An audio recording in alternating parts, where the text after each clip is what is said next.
ગુજરાત એ સાવજોની ધરતી કહેવાય છે, પરંતુ આ સાવજના ગુજરાતમાં હવે ટાઈગરની એન્ટ્રી થઈ ચૂકી છે। એટલે કે ગુજરાતમાં ફરી એક વખત વાઘ જોવા મળી રહ્યો છે। જી હા, ગુજરાતમાં છેલ્લા ઘણા દાયકાઓથી લુપ્ત થઈ ગયેલા વાઘની ઉપસ્થિતિ ફરી એક વખત જંગલમાં જોવા મળી રહી છે। દાહોદ જિલ્લામાં આવેલા રતમહાલ વન્યજીવ અભયારણ્યમાં એક યુવાન નર વાઘે પોતાનો કાયમી વસવાટ બનાવ્યો હોય તેવું વાયરલ વિડીયોમાં સામે આવી રહ્યું છે। આ વાઘ ફેબ્રુઆરી 2025થી અહીં નિયમિતપણે જોવા મળી રહ્યો છે, જે ગુજરાતના ઇતિહાસમાં વાઘનો સૌથી લાંબો સમયગાળો પણ છે। વન વિભાગ માટે આ એક મોટી સફળતા સાથે સાથે એક પડકાર પણ છે। સાથે જ નર વાઘનો આ વિડીયો હાલ સોશિયલ મીડિયામાં ખૂબ જ વાયરલ થઈ રહ્યો છે। નોંધનીય છે કે રતમહાલ અભયારણ્ય મધ્યપ્રદેશ અને ગુજરાત બોર્ડર વચ્ચે આવેલું છે, એટલે કે અભયારણ્યનો 60થી 70% ભાગ ગુજરાતમાં અને બાકીનો ભાગ મધ્યપ્રદેશમાં આવેલું છે। આ વાઘ ઘણીવાર બંને રાજ્યના જંગલ વિસ્તારમાં ફરતો જોવા મળી રહ્યો છે। વન વિભાગના અધિકારીઓના મતે આ વાઘને કોઈ પ્રોજેક્ટ હેઠળ લાવવામાં આવ્યો નથી।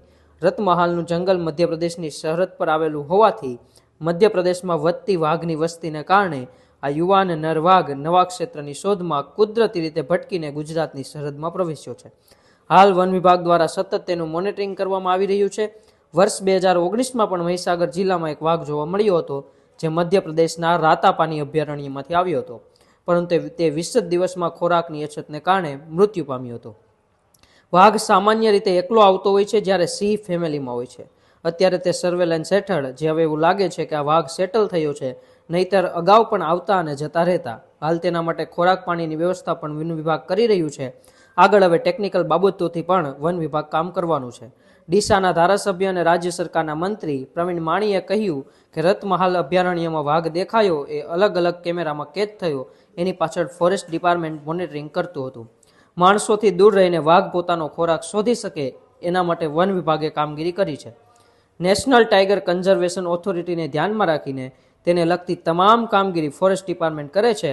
9 મહિનાથી વાઘ અહીં છે અને એને ગુજરાત ગમી ગયું છે એ વાતનો આનંદ છે। આવનારા સમયમાં હવે વાઘનો વસવાટ અને વાઘની વસ્તી ગુજરાતમાં વધે અને જે વાઘ વર્ષો પહેલા ગુજરાતમાંથી લુપ્ત થયા હતા તે ફરી જીવંત થાય તેવી જ આશા ફોરેસ્ટ વિભાગ પાસેથી આપણે રાખી શકીએ છીએ।